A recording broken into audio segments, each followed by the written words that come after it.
The Olympics are always incredibly exciting. Yeah, I mean, it is like the pinnacle of our sport.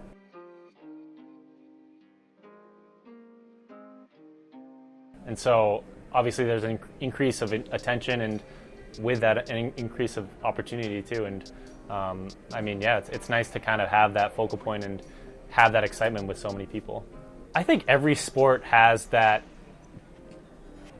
kind of severity of difficulty that yeah, I mean, skiing, especially downhill skiing, it's thrilling and there's a challenge to it, but ultimately I'm in that scenario because of all the work and preparation that goes into it.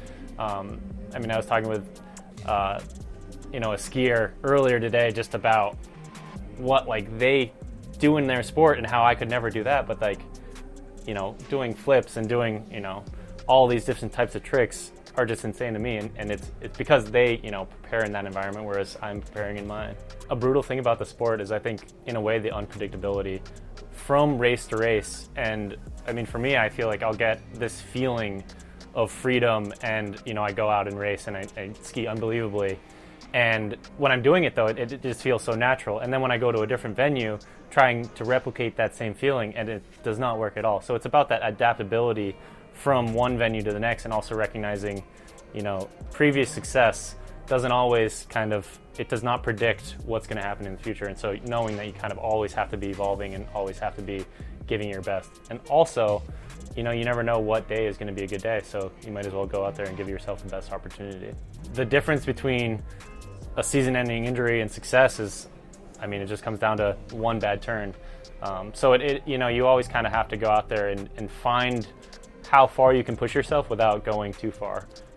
Understanding those limits that we all have, and trying to always navigate that as best as possible. But it's not easy. I mean, that's why there is such a high injury rate in the sport of skiing.